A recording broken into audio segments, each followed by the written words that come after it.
Selling price of an article is 624 when it is sold at 30% profit. किसी वस्तु को 30% के लाभ पर बेचा जाता है तो उसका सेलिंग प्राइस 624 रुपए है।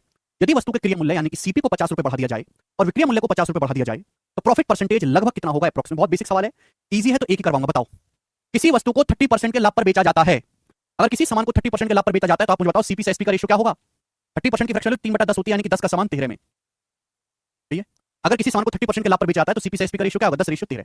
अब सेलिंग प्राइस कितना है, 624 रुपए। आप बोलोगे आंसर, तो सेलिंग प्राइस अगर 624 रुपए है, कितने गुना, 13 चौका 52 और 10 13 टिक 48 गुना, तो कॉस्ट प्राइस भी 48 गुना होगा, 480 रुपए। यानी कि सीपी और एसपी पता चलेगा। बोला है यदि सीपी को 50 रुपए बढ़ा दिया, 480 को 50 रुपए बढ़ा दोगे 50 रुपए, तो कितना हो जाएगा, 530 हो जाएगा। और सेलिंग प्राइस को 60 रुपए, 624 को 60 रुपए बढ़ा दोगे तो 684 रुपए हो जाएगा, 684। अब आपसे पूछा प्रॉफिट कितना होगा।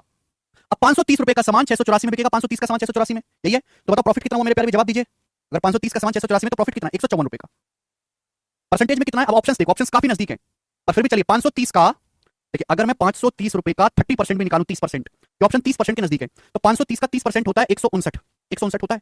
आप बोलोगे हाँ जी सर, 30% से तो कम आएगा, ये है 154, 159 क्या, 154 का 159 से 5 कम, 5 कितना होता है मेरे प्यारे बताओ। 530 अगर 100% की वैल्यू है तो 530 का 1% होगा 5.3, यानी कि लगभग 1%, तो यानी कि अप्रॉक्स 29% आएगा। सी ऑप्शन 29% ही आंसर है। 530 का 29% लगभग। समझ में आया? आप बोलोगे हाँ सर, दिमाग में कर सकते थे आप, बहुत बढ़िया।